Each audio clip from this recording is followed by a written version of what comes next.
The ninth of Av, Legend of Destruction. I saw a trailer for a new movie that consists of 1,500 paintings, through which the story of the destruction of the Second Temple is told. When I saw this trailer, it filled me with fear and tremendous frustration. It's as if there's this story of unfounded hatred that repeats itself in this nation that we can't get rid of. Everyone can tell you that our number one enemy is we ourselves. The screwed up relations between us, that's the biggest danger, more than Iran, more than Hamas, more than everything. But we can't stop the deterioration. Why? What's wrong? Why can't we? First of all, we don't have Moses, our patriarch. When you come to think about it, his life wasn't sugar either. He told the nation to be good. What he had.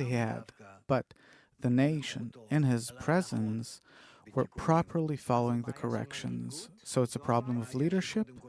It's a problem of, first and foremost, leadership, that we don't want a leader that will tell us that we have to be good, that we have to be closer to each other. That's why we're not getting this leader.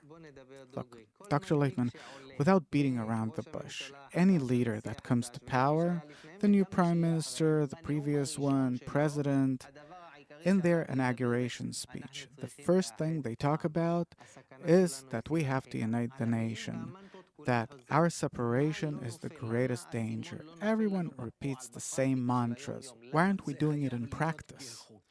It has to become a law, the laws of the nation. That's beautiful. What's the first law?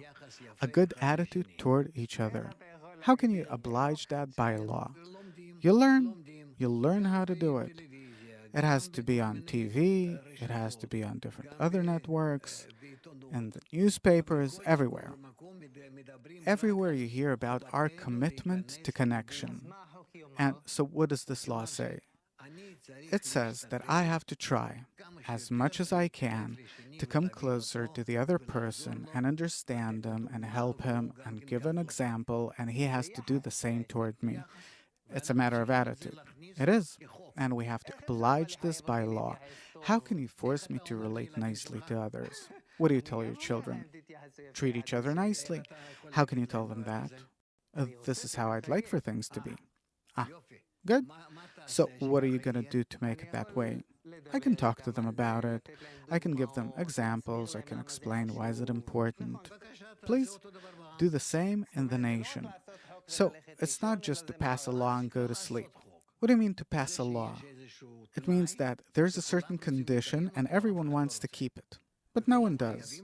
And everyone has to keep it. But no one can promise that. You need to gradually instill this law in the masses. Look, the example with the family is a good one because it shows the problem. In the family, there's myself and my wife. We, the parents, look at the children from above, and because we love everyone, we want for them to treat each other nicely. Obviously, this would be good for them, and we understand that we have to advance them toward that. So it's a single unit, and my love and concern embraces all of them. In the nation, you have separations, camps, denominations, each wanting to eat the other's head off. So we don't have a kind of parental responsibility, some factor that loves and hugs everyone, leading them toward connections. How will it happen? It'll happen gradually through a series of laws and customs. So what will be that value that we have to wash ourselves with until we reach love another as yourself? We have to understand that we have no other choice, that it is the supreme law of nature. That's how we have to accept it. It has nothing to do with religion or anything else. It's simply the law of nature. You talked about customs. That's beautiful. You said laws and customs. What custom would you give us? Something that can start guiding us in that direction of a good attitude toward each other. That anything that I show others that does not abide by this law, that isn't in this direction, then the public comes and condemns me for it. And what are we going to praise? The opposite.